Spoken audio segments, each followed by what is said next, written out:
The Desert of Arabia. There are 2 million square kilometers of it.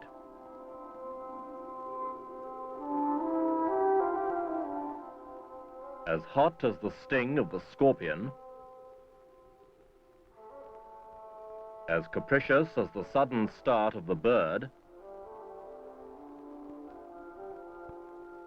and as shifty as the rat.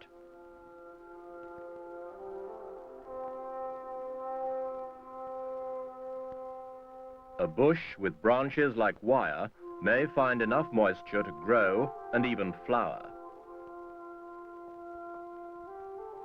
But this pitiless desert will kill a man who doesn't take water with him.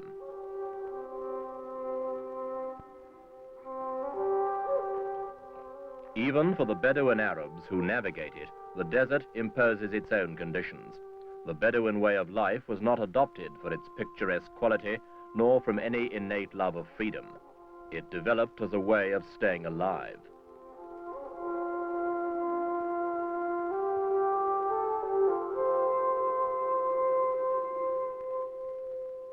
It teaches men to accept fate and to go their own way. It teaches them to trust their animals, to be content with little, to tread carefully, and to be wary of strangers. And yet this vast, stifling country attracts 500,000 strangers every year. In this issue, Echo looks at a mysterious, contradictory nation, Saudi Arabia.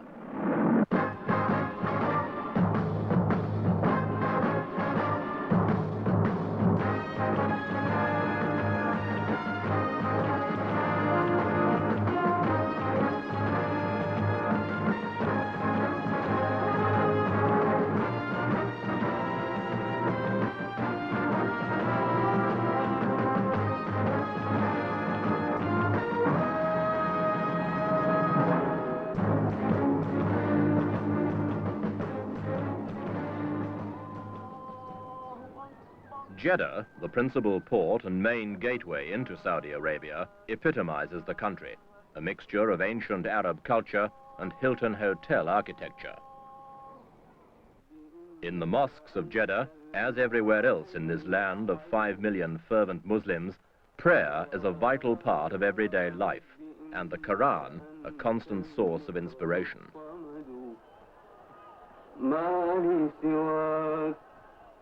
For of all the Muslim religion's 700 million adherents, none keep the faith more strictly than the Saudi Arabians. Until comparatively recently the incorruptible bastion of Puritan rigor, this country went unchanged and unchangeable for 13 centuries, since the time of the Prophet Muhammad himself.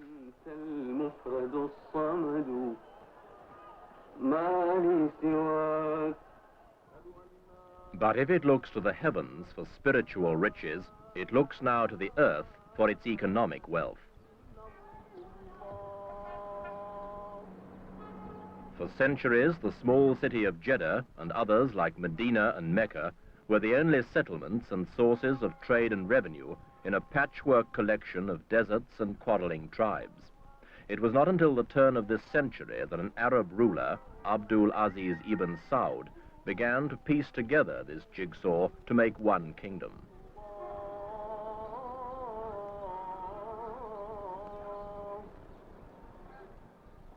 Jeddah, now a bustling seaport on the Red Sea, first grew rich as a marketplace for Arab spices, perfumes, and ivory.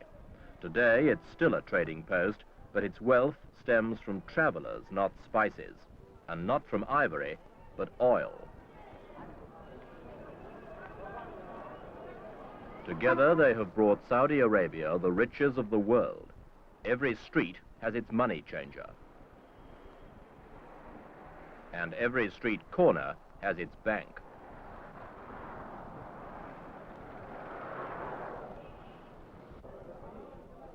The Saudis, simple men who once seized power with the sword, men who knew what it was to go hungry, suddenly found the magic key to unlock the treasure chest of the Western world. The key was oil. Last year, revenue from oil totaled $4,000 million. Jeddah, like other towns in this country, has some of the richest traffic jams in the world. They use Cadillacs for taxis and have built modern streets, shops and apartment blocks to match. As the thirst for oil grows bigger, this place gets richer and richer and richer.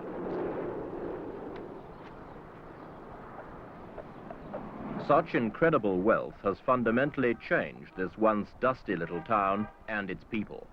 Western money has brought Western attitudes along with it.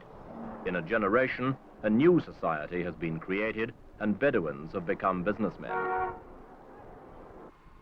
Sheikh Ashmawi's family once sold camels. He's in computers. Our company has started in 1948 and we have many connections with world-famous companies, and with vast communications. We deal with England, America, and lately Germany, but only in furniture. As my wife is German, she is taking this as her personal hobby, and she is running our stores as far as the furniture is concerned. She does the buying, and she is completely responsible for this aspect of our business.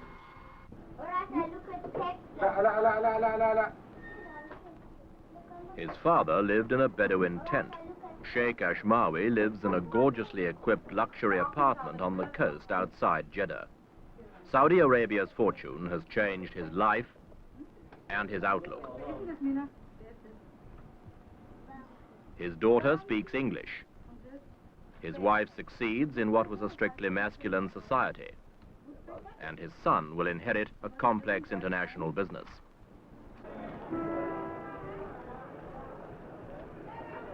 Men like Sheikh Ashmawi have mastered the intricacies of trading oil for imports of raw materials. These are needed for a rapidly expanding development program intended to update the living standards of 5 million Saudis.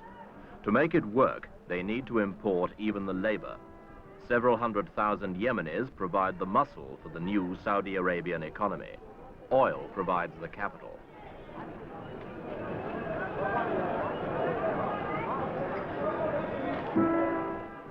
Every day, Jeddah sees the flow of products from the factories of the Western world. Cement to build, cars to drive, clothes to wear, seed to sow, and food to eat. Across the trade routes of the world come cargoes attracted by the money that crude oil leaves behind. And from across the world, other cargoes of people attracted to the central shrine of the Muslim religion.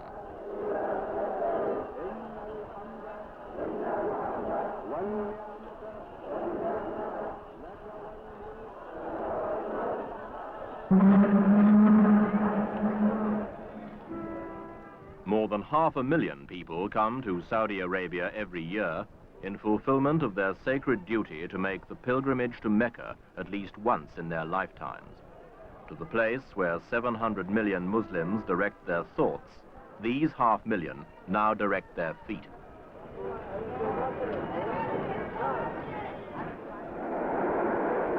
They used to come by camel, now they come by comet. Jeddah Airport, where the temperature is 120 in the shade. To land here is to be hit by a suffocating blast of heat, but to land here is also to be cleansed.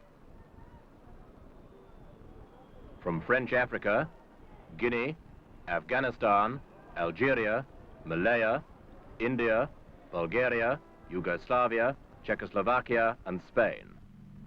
Journeys that once took weeks now take hours. Once a year, they make the pilgrimage, the Hajj, to keep faith with Muhammad.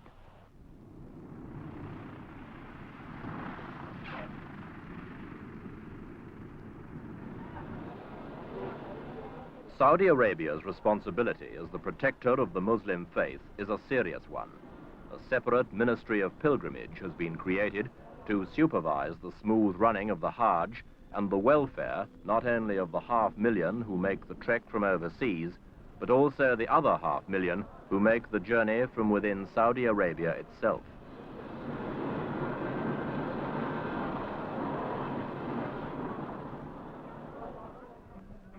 Two new pilgrim cities have been built near Jeddah to accommodate them.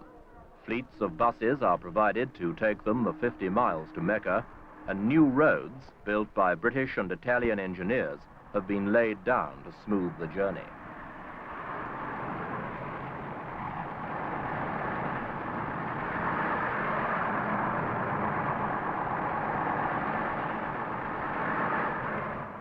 A century ago, making this dash across the desert meant risking attack from nomadic raiders who grew rich on loot they took from the caravans of the faithful. The descendants of the nomads still grow rich from the pilgrims, however, since an estimate for the revenue from the last Hajj is put at more than $120 million. Yet Saudi Arabia increasingly regards the Hajj as less of a money spinner and more of a sacred responsibility. Last year, the kingdom spent $25 million on new facilities such as medical centers, sanitation, and new roads, over 100 miles of them, all leading to Mecca.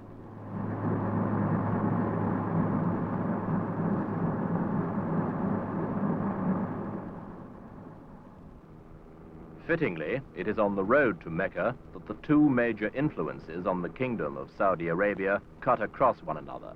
In one direction, religion; in another direction, oil. Saudi Arabia was the first of the Arab countries to reap the benefit of the world's most important fuel. Millions and millions of tons have already been pumped out, but it's been estimated that half the world's known reserves of crude oil still lie beneath this barren, featureless desert.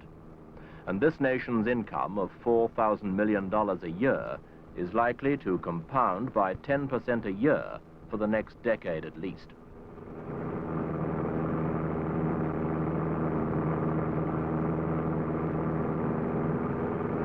The gigantic Gawar oil field alone, which is 255 kilometers long and 20 kilometers wide, contains more oil than all the wells in the United States. In all, Saudi Arabia produces 5 million barrels of oil a day, enough to fill 60 supertankers every week. All this abundance of fuel, and yet the factories of Western Europe, North America, and Japan gulp it down as fast as it can be pumped out of the ground.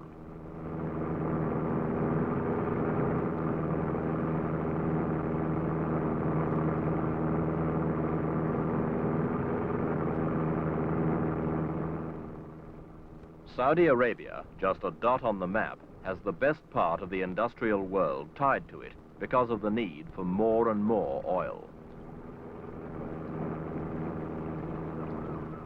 Tankers as big as blocks of flats queue up to carry it away, and the industrial nations queue up to pay for it. By 1980, Saudi Arabia will be producing half of all the oil they will need. It is the giant of the oil world, growing bigger and more important as other oil sources slowly run dry. And that means more money, more power, and more influence on the affairs of our time.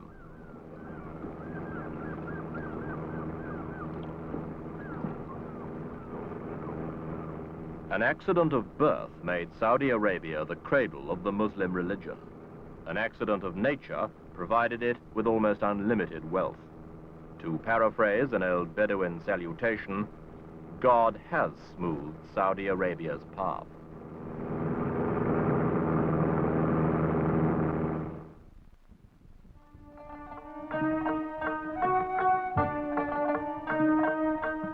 Without a volume of statistics to prove it, it's sometimes difficult to believe that Saudi Arabia is one of the most richly endowed countries on earth. Bedouin tribesmen embarking on the long trek to Mecca pursue an existence which differs little from the pattern their forefathers followed 2,000 years ago.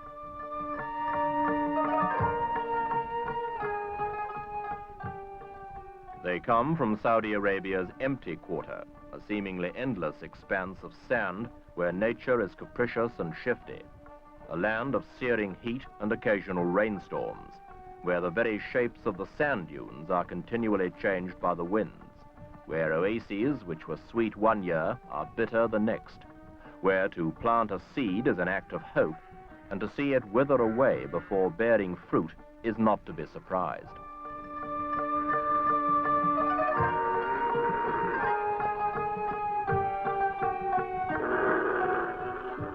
The desert is dangerous and thereby creates a camaraderie which transcends any division of tribe or nation. The desert can kill a man, but another man might save his life. Therefore, the hospitality of these nomads is profuse and unlimited.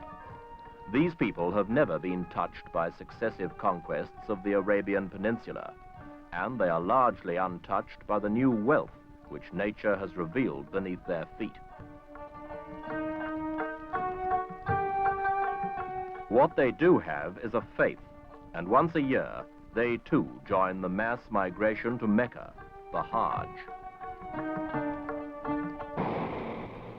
By night as well as day, teeming thousands pour into the town of Jeddah.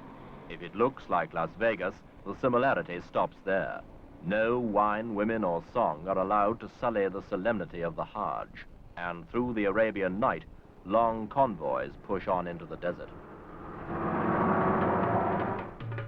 For some, the road to Mecca is a smooth cruise in a car. For others, a camel ride or a long walk.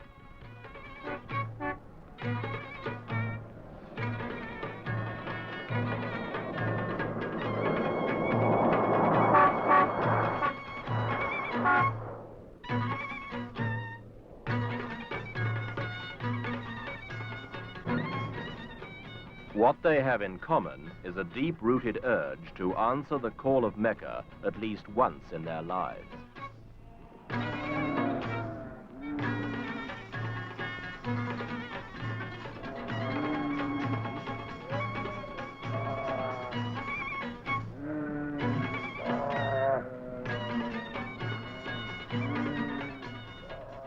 Each year, the numbers of Hajj pilgrims seem to multiply, partly due to the fact that the Muslim world itself is increasing by about 10 million people a year, partly due to swift, cheap air transport, and in some part at least, due to a resurgence of simple belief in a complicated world.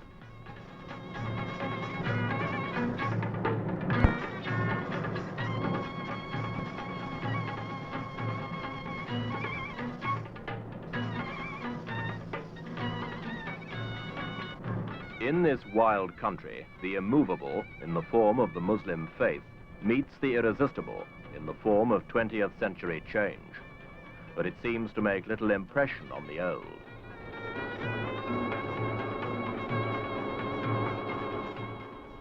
At the time of the Hajj, the population inside Saudi Arabia is swollen by a fifth. From the alleys of Algiers to the streets of Singapore, Muslims from contrasting societies flock to Mecca.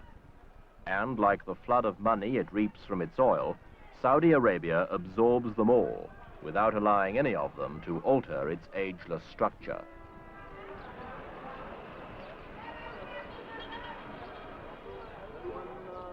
At the gates of Mecca stands the tented city.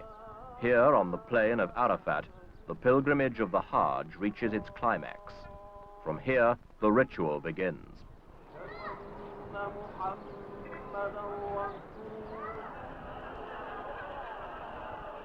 The purpose of the Hajj is to allow the pilgrim to purge his soul, an objective given substance by this ritual stoning of the devil. A Muslim is intended to put aside worldly business and contemplate the mystery of his existence. Yet there is little room for contemplation.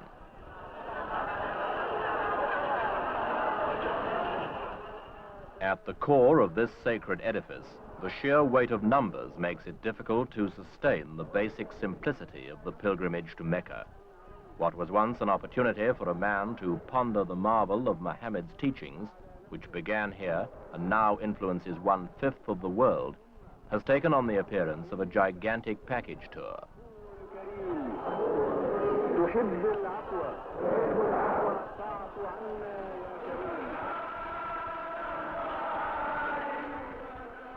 There is barely time to pause or to reflect. Those who travel thousands of miles to gaze at the shrine the black-draped Kaaba, the house of Allah, do so in the company of 300,000 others.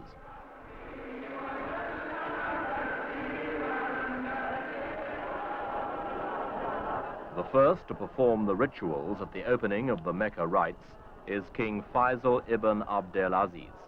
He comes to kiss Abraham's stone, a meteorite now worn smooth by the lips of unrecorded millions. And once His Majesty has performed the act of faith, lesser mortals may follow.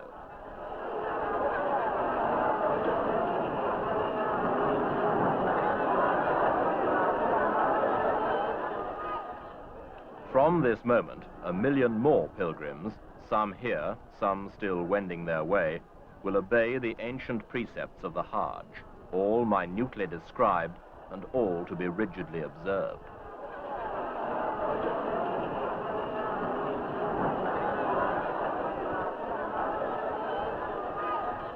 And none follow them more willingly than this fiercely religious king. After observance of the ritual, the prayers, and the vows of obedience to the scripture of the Prophet Muhammad as written in the Quran, comes the final act, 7 circuits on foot around the Kaaba itself.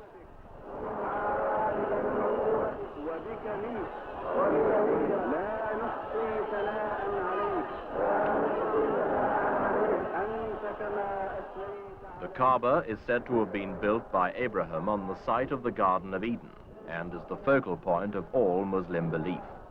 To abandon this place, Muhammad said, would be to signal the very end of the world. It is far from being abandoned. Each year, more pilgrims come here. Each day, 1/5 of the world's population turn their thoughts here. And Saudi Arabia is guardian of it all.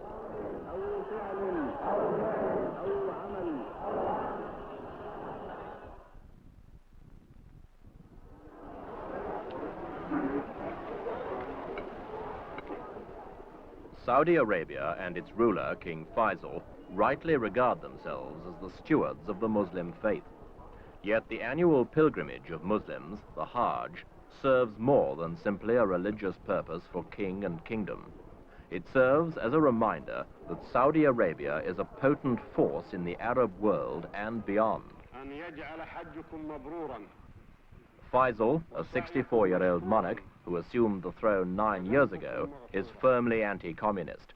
He believes communism to be the mortal enemy of Islam. Saudi Arabia has no diplomatic relations with any communist state. The Russians seem equally eager to label Islam a tool for class oppression, despite there being 30 million Muslims within the Soviet Union. During the Hajj season, however, all Muslims, even those of communist states, can enter the kingdom to fulfill their religious duty. The delegation from the Soviet Union usually numbers fewer than 24 persons. While the foremost advocate of Islamic solidarity, Faisal refuses to support or condone the excesses of Palestinian terrorists, and unlike his predecessors, he is applying the wealth brought by oil to the good of his people. Faisal greets foreign dignitaries during their visits to Mecca, taking the opportunity to mix politics with religion in a new and powerful combination.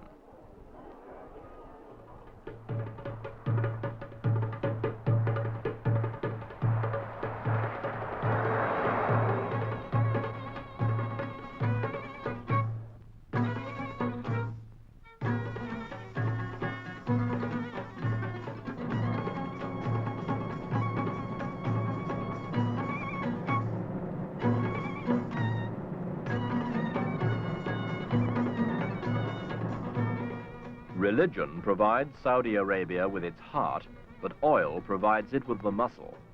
The one without the other would render Saudi Arabia either pious and poor or rich and isolated. But together, they have enabled it to become a treasure chest for the Arab cause, an outpost of anti-communism, a fuel pump for the industrial West, a rallying point for the Third World. But above all, Saudi Arabia is the guardian of the Muslim religion, the defender of the faith, the focal point of the belief. And it is to this that the kingdom has clung most closely. It accepts 20th century technology and the benefits it yields, but it will have nothing to do with the more doubtful qualities of our age. It has one foot in the contemporary world, but the rest of it remains 13 centuries away. It seeks and achieves a place in the sun, but draws a discreet veil across its face, in the best Muslim tradition.